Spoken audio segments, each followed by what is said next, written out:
अगले महीने पेश होने वाले केंद्रीय बजट से पहले शेयर बाजार के इन्वेस्टर्स और एक्सपर्ट्स ने सरकार के सामने अपनी मांगों की जो है लिस्ट रख दी।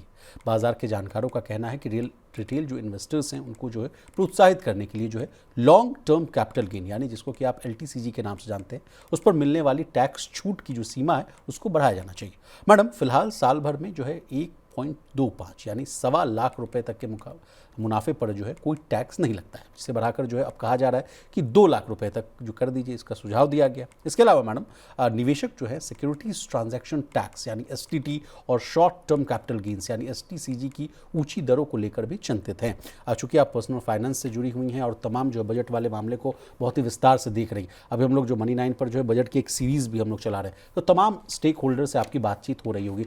क्या देख रही हैं वित्त मंत्री के गुल्लक में, क्या क्या चीजें हैं मैडम इस बार? देखिए, इस बार लग रहा है विशाल कि इनकम टैक्स में तो ज्यादा बदलाव नहीं होने वाला भाई, क्योंकि पिछले वाले बजट में निर्मला सीतारमण जी ने दिल खोल के जो है छूट दे दी है 12 लाख तक की इनकम, और अगर उसमें स्टैंडर्ड डिडक्शन ले लें तो 12.75 लाख तक की इनकम पर नो टैक्स अगर आपकी इनकम इससे ज्यादा नहीं है। उसके बाद न्यू टैक्स रिजीम में हमने देखा कि स्लैब का भी वो बढ़ा दिया, इनकम स्लैब भी बढ़ा दिया। तो इस बार जो है इनकम पर तो कुछ भी बदलाव होते हुए नहीं दिखेगा, इसीलिए सबके दिल से, इंडस्ट्री के दिल से यही आवाज निकली, इनकम में नहीं बदलाव कर रहे हैं तो कम से कम जो गेन्स, जो प्रॉफिट है, जो हम ट्रांजैक्शन कर रहे हैं इक्विटी मार्केट में, उसमें तो चेंज कीजिए। जहां तक LTCG की बात है यानी लॉन्ग टर्म कैपिटल गेन्स, जो आप गेन्स कमाते हैं इक्विटी या इक्विटी म्यूचुअल फंड में, उस पर आपको 12.5% का टैक्स लगता है और 1,25,000 तक जो है वो माफ कर दिया जाता है। फिर टैक्स की गणना 1,25,000 के गेन्स को हटाकर की जाती है।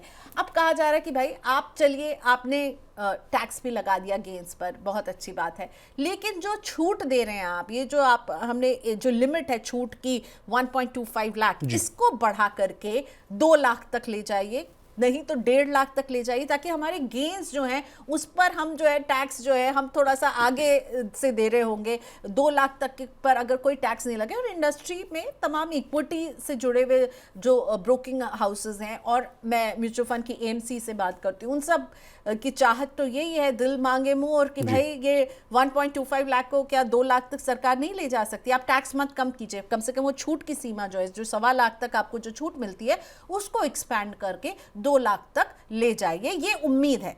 दूसरी बात, STT, exactly ma'am, security transaction tax पिछले बजट में से बढ़ाया गया था। पिछले बजट में 0.01 से बढ़ाकर 0.02 फ्यूचर्स के सेलिंग में इसको पहुंचा दिया गया था। अब इसको फिर कम करने की बात करूं, अब मांग है, लेकिन मुझे नहीं लगता सरकार कम क्योंकि मैडम इससे अच्छी खासी रेवेन्यू जो है सरकार को मिलती है। भले ही जो बजटेड टारगेट है उससे हम पीछे हैं, फिर भी जो ताजा आंकड़े हैं वो बता रहे हैं 44,000 करोड़ जो है STT से आए हैं सरकार को। तो देखिए, सरकार को भी तो कमाई चाहिए ना, और इसमें ना एक तीर से 2 निशान है। एक तो आपने FNO के जो भी सिक्योरिटीज को आप जब बेच रहे हैं तो आपको वहां पर टैक्स देना है। दूसरा, ये FNO में कई बार इतनी रिपोर्ट सेबी की, मार्केट रेगुलेटर की आ गई है कि 93 to 95% लोग अपने हाथ जला रहे हैं इसमें, गलत तरीके से उसमें आप आ रहे हैं और पैसे बना नहीं रहे हैं, आप बहुत लॉस कर रहे हैं, तो उनको भी डिस्करेज करना चाहिए। एवरेज नुकसान 50,000 से 1 लाख तक के आसपास का है मैडम। 10 में से 9 निवेशक जो हैं उनको ना घाटा हो रहा है। बिल्कुल। सो एक, जब ये FNO पे बढ़ा है तो उनको भी डिस्करेज करना एक सरकार के दिमाग में एक ये बात थी। दूसरी, उनके लिए अर्निंग है, अगर आप कमा रहे हैं तो आप जो है उससे सरकार की भी तो कमाई होनी चाहिए। लेकिन इसमें पेन पॉइंट एक और है विशाल, सिर्फ कमा ही नहीं रहे हैं, जो नुकसान भी कर रहे हैं ना, बेसिकली आप सेल कर रहे हैं। जब आप सेल करते हैं तब ये टैक्स आपको देना होता है, सिक्योरिटी ट्रांजैक्शन टैक्स। लेकिन चाहे आपको प्रॉफिट हो रहा हो या आपको लॉस हो रहा हो, आपको ये सरकार को ये स्टैट्यूटरी टैक्स है, ये आपको देना ही देना है। तो एक मांग ये उठ रही है कि भाई अगर लॉस हो रहा है और तब इस तरह का टैक्स जो वसूला जा रहा है, मैं उसमें फिर भी थोड़ा सा मैं कहूंगी कि ये जो मांग है ये वाजिब है, लेकिन इस टैक्स को घटाना मुझे नहीं लगता सरकार करेगी। और STT से लोग इसलिए भी परेशान है कि अभी देखिए इक्विटी पार्टिसिपेशन भी जो है वो गिरा है थोड़ा सा, इसीलिए सरकार का रेवेन्यू जो करीब 79,000 करोड़ का होना चाहिए, अभी 44,000 करोड़ का ही है। तो सरकार इसको, मुझे नहीं लगता अगले साल मुश्किल से अब मुश्किल से 3 महीने बाकी रह गए एक फिस्कल को कंप्लीट करने में। बिल्कुल। सो अब सरकार देखिए, इस साल तो सरकार उससे अर्न करेगी और आके भी, क्योंकि दिख रहा है ना भाई, इतने रिकॉर्ड डीमैट अकाउंट खुल रहे हैं, रिकॉर्ड सिप हो रहे हैं, लोग बाजार में जो है जा रहे हैं, उसे पैसिव इनकम की तरह वहाँ से कमाई कर रहे हैं, और सरकार अपने एक इनकम के सोर्स को इस तरह से फोरगो तो नहीं करना चाहेगी जब आपको इनकम टैक्स में इतनी छूट दी जा रही है, आपको और कई तरह से जीएसटी को कम किया जा रहा है। तो जहाँ आप ट्रेड करेंगे तो सिक्योरिटी ट्रांजैक्शन टैक्स के लिए तैयार रहिए। हालांकि इंडस्ट्री पुरजोर मांग कर रही है कि भाई इसको आप घटाइए, इसको आप कम कीजिए, पर सरकार ने पिछले साल ही इसे बढ़ाया, अब इस साल घटा देगी, ऐसा तो असल में मैडम इसके पीछे एक तर्क ये भी दी जा रही है कि जो एफआईएस की लगातार जो सेलिंग देखने को मिल रही है, पिछले साल अगर आप देखा जाए तो 1,65,000 करोड़ के आसपास की सेलिंग एफआईएस की सेलिंग है। इस बार भी अगर देखा जाए महीने की शुरुआत भी बहुत ही खराब स्तर पर हुई है, 19 तारीख हो चुका है, 19 दिन में 22,000 करोड़ से आसपास की जो है एफआईएस की सेलिंग है। तो इसको भी एक तर्क दिया जा रहा है कि शायद आप एसटीटी वाले ट्रांजैक्शन टैक्स जो है उसको कम कर दिए तो शायद विदेशी निवेशकों की जो बिकवाली है वो थोड़ी थमती हुई नजर आए, लिक्विडिटी बनाने की कोशिश की जाए, अट्रैक्टिव बनाने की कोशिश की जाए। लेकिन जैसा आपने तर्क दिया कि सरकार अपने रेवेन्यू में, और चूंकि सरकार ने बहुत बड़े कदम भी उठाए, आप देखिए पिछले साल रिफॉर्म्स की एक झाड़ी लग गई, तो उससे भी तो टैक्स फोरगो हो रहा है सरकार को, तो सरकार कहीं ना कहीं अपने खाते को भरने की कोशिश करेगी। कुछ ऐड करना चाहिए? बिल्कुल। अब एलटीसीजी की भी अगर हम बात करें, जिस पर मांग हो रही है कि भाई इसको जो है एक्सपैंड कर दीजिए, इसके स्लैब को, आपको कहीं पर भी ये मांग सुननाई नहीं देगी कि आप 12.5 से इसे कम कीजिए। बहुत कम लोग कह रहे होंगे कि 12.5 से कम कीजिए, क्योंकि ये अंडरस्टैंडिंग तो है कि सरकार को भी कमाई करनी है और गेन्स पर आपसे ये टैक्स लिया जा रहा है। जो आपको गेन हो रहा है, आपके पूरी राशि पर नहीं ले रहे, सिर्फ और सिर्फ गेन्स का एक हिस्सा आपको यानी मान लीजिए मैडम, इसको आसान भाषा में अपने व्यूअर्स को बताएं, मान लीजिए 1 लाख रुपए का प्रॉफिट हुआ है तो 1 लाख पे 12.5% का आपको जो है टैक्स देना है। नहीं देना है। अगर 1 लाख का अगर आपको गेन हुआ तो नहीं देना, क्योंकि 1.25 लाख तक तो है ही नहीं। जब आपका गेन 1.25 लाख से ज्यादा है, उस गेन पे, अब मान लीजिए मुझे 1,35,000 का गेन 10,000 पे देना, तो 10,000 पर देना, तो ये बात समझिए। दूसरी बात है कि देखिए एलटीसीजी हो या एसटीटी, इसे लेकर के बहुत बार इंटरनेशनल मार्केट से कंपैरिजन चलता है, और हमने देखा है फॉरेन इन्वेस्टर्स जब भी इक्विटी पर इस तरह की टैक्स की बात आती है तो वो थोड़ा सा उनके लिए डैम्पनिंग होता है। तो उन्हें वापस लेने के लिए क्या पता विशाल इस बार कुछ होता हुआ इस फ्रंट पर नजर आ जाए।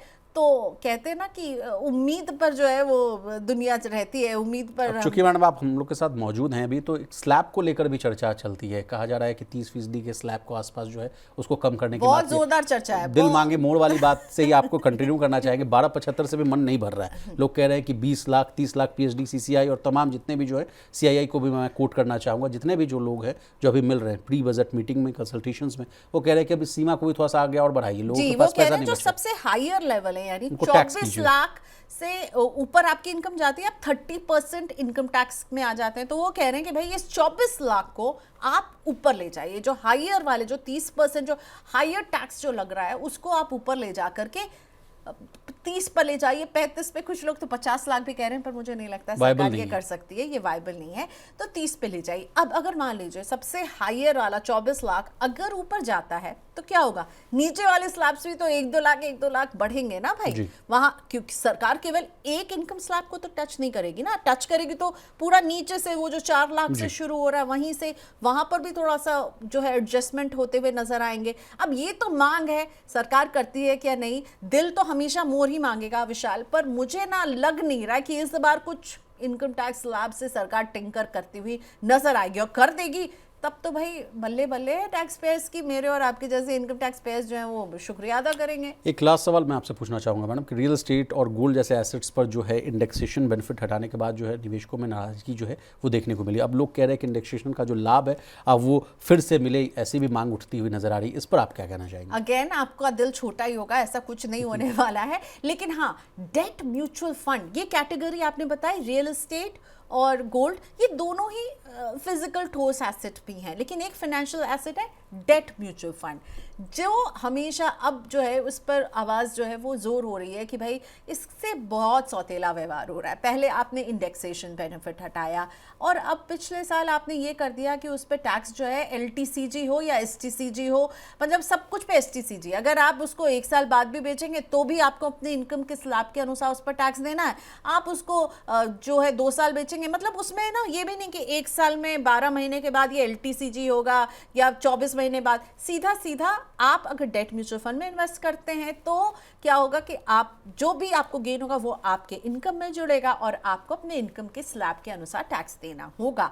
तो इस पर मैं बात कर रही थी ईडलवाइज म्यूचुअल फंड की जो MD और CEO राधिका गुप्ता, उन्होंने कहा कि भाई डेट म्यूचुअल फंड को में जो है ना टैक्स को थोड़ा सा आसान बनाने की ज़रूरत है, यानी टैक्स की छूट देने की ज़रूरत है। पहले इंडेक्सेशन का बेनिफिट लिया, उसके बाद आपने LTCG STCG हटा दिया, भाई आप जितनी कमाई करेंगे सीधा सीधा आपको अपने स्लैब के अनुसार टैक्स देना है। तो वहां पर सरकार रियायत क्यों नहीं दे रही है और इंडस्ट्री ये मांग कर रही है कि भाई डेट म्यूचुअल फंड को इतना सौतेला व्यवहार आप क्यों कर रहे हैं? इक्विटी में आपने जो है वो कर दिया, 1 साल कर दिया और फिर 12.5 फिर 1.25 तक के गेन्स में कोई भी छूट, जो आपको कोई भी टैक्स नहीं लग रहा है। तो डेट म्यूचुअल फंड क्यों पीछे छूट जा रहा है? तो जहां तक रियल एस्टेट आपने पूछा, देखिए पिछले साल ही सरकार ने सब बदलाव किए और अभी भी जो इंडियन रियल एस्टेट ओनर्स हैं उनको तो ऑप्शन है कि वो इंडेक्सेशन लेना चाहें तो एक दर से टैक्स दें और इंडेक्सेशन का बेनिफिट नहीं लेना चाहें तो फिर 12.5 वाला टैक्स वो चुका सकते हैं। लेकिन गोल्ड कहाँ भाग रहा है, कहाँ जा रहा है गोल्ड? तो अब उसमें भी कोई गुंजाइश नहीं है, इंडेक्सेशन की कोई छूट नहीं वहां पर मिलने वाली है। लेकिन हाँ, मुझे लग रहा है डेट म्यूचुअल फंड में शायद सरकार कुछ करती हुई नजर आए, क्योंकि उसमें से हमेशा सरकार ने जो है बेनिफिट्स को घटाया है। हो सकता है इस बार बेनिफिट बढ़ा दे। हाँ, मैं क्लास सवाल आपसे पूछना चाहूँगा, बजट को लेकर आपकी क्या उम्मीदें हैं? आपको क्या लग रहा है कि इस बार बजट में कुछ और किसी फ्रंट पर जो है बड़े ऐलान हो सकते हैं या नहीं हो सकते हैं? अब सबसे ज़रूरी है विशाल अभी इस बजट में कि सरकार एक्सपोर्टर्स को किस तरह से रिलीफ देगी, क्योंकि देखिए ऐसा लग सकता है कि मैं और आप 9 to 5 जॉब में अगर हैं तो हमें लग रहा है कि एक्सपोर्टर्स की ज़िंदगी से हमें क्या फ़र्क पड़ता है, लेकिन फ़र्क पड़ता है और पूरी इकोनॉमी को फ़र्क पड़ता है। सबसे ज़्यादा जॉब्स यहाँ पर जनरेट होते हैं, ठीक है। कई लोगों के रोज़गार छिनने का डर बैठ रहा है। कई रिपोर्ट्स हम लोगों ने बड़ी सेंट्रल में ही करने की कोशिश की थी, जिसमें कहा गया था कि गुजरात में, सूरत में, दिल्ली, इनफैक्ट नोएडा में भी कई जो है कंपनीज पर इफेक्ट पड़ा था, जिस तरह से इंडिया यूएस ट्रेड डील को लेकर जो है खटास बढ़ी थी। अभी तक देखिए हो नहीं पाया। और अभी देखिए ट्रम्प साहब का फिर से मूड बिगड़ा हुआ है, वो कह रहे हैं ग्रीनलैंड को लेकर के वो कुछ यूरोपियन देशों में और जो है वो टैरिफ 10% और बढ़ाना चाहते हैं, और वो कब उठकर क्या फैसला ले लें। जब तक हम एक ठोस टैरिफ पर एक क्लैरिटी नहीं लेकर आते हैं, मुझे लगता है यहाँ पर बहुत ज़रूरी है कि हमारे जो कॉमर्स मिनिस्ट्री के लोग हैं वो बात करें भाई, और कुछ एक निर्णय पर आना बहुत ज़रूरी है। बहुत लंबा ये मामला खिंचता चला गया है और यहाँ जब तक कोई निर्णय नहीं होगा, मैं बजट में देखिए मैं वाकई में मैं शुरुआत से कह रही हूँ कि दिल मांगे मोर, लेकिन कुछ होने वाला नहीं है। एंड आई रियली फील कि इनकम टैक्स में कुछ ज़्यादा चेंजेस नहीं होंगे। कुछ अच्छी खबर सुनने को मिल जाए, जो कि हो सकती है कैपिटल गेन टैक्स के फ्रंट में कुछ हो सकता है। हो सकता है 87A रिबेट जो मिल रही है 12 लाख तक की न्यू टैक्स रिजीम में, वहां पर हम कुछ चेंजेस देखें, क्योंकि ये भी देखिए कि न्यू टैक्स रिजीम में आपको कोई और छूट नहीं मिलती है। आप चाहे ATC में हम लाइफ इंश्योरेंस की प्रीमियम देकर देते थे, या फिर हम घर खरीदते तो सेक्शन ये भी तो रिपोर्ट्स आ रही है ना मैडम, कहा जा रहा है कि सरकार चाहती है कि ओल्ड टैक्स रिजीम को एकदम खत्म कर दिया जाए, ऐसा कर दिया जाए कि लोग उसकी तरफ शिफ्ट ही ना हो। कई डेटा तो मैंने आपके साथ भी शेयर किए थे, न्यूज रूम में हम लोगों ने चर्चा की थी कि 72 to 75% लोग जो है न्यू टैक्स रिजीम और बढ़ भी गए इस साल, और बढ़ भी गए जिन लोगों ने न्यू टैक्स रिजीम को ऑप्ट किया है। लेकिन सरकार मुझे नहीं लगता अभी इस मूड में कि ओल्ड टैक्स रिजीम को रोल बैक करेगी, उसको भी सनसेट की तरफ एक तरह से ढकेली दिया है, उसको ऐसा बना दिया जाए कि लोग उसे ऑप्ट ही नहीं करेंगे, और बहुत कम लोग, मुट्ठी भर लोग उसकी तरफ जा रहे हैं। तो सरकार ये करती हुई नहीं दिखना चाहेगी अभी कि हम आपसे ये छीन रहे हैं। जो मुट्ठी भर भी जा रहे हैं वो जा रहे हैं, तो सरकार उनको वैसे रहने देगी। तो देखिए 87A रिबेट को हम थोड़ा सा बढ़ते हुए शायद देख सकते हैं। स्टैंडर्ड डिडक्शन शायद बढ़ सकता है। इनकम टैक्स के स्लैब में मुझे नहीं लगता कोई भी टिंकरिंग सरकार करेगी, लेकिन हाँ, हमें चाहिए एक ठोस नीति जो हमें बताए कि हम अगर टैरिफ की ये सिचुएशन खड़ी हो रही है तो हम इसे कैसे लड़ेंगे। हमने एक स्टेप देखा GST रैशनलाइजेशन वाला, ये step in the right direction है, पर मुझे लगता है सरकार को वो कॉन्फिडेंस जो है ना वो वापस कैसे लाएंगे। हमारे उद्योग जो हैं वो चाइना के सामने फीके पड़ रहे हैं। इन सब के बावजूद चाइना के जो एक्सपोर्ट के नंबर्स आए हैं वो भारत से बहुत अच्छे रहे हैं, ठीक है। हम क्यों फीके पड़ रहे हैं, और हमारे इंडस्ट्रीज का मनोबल अभी बहुत नर्वस आया हुआ है, उसे कैसे ठीक करेगी सरकार, मैं ये देखूंगी।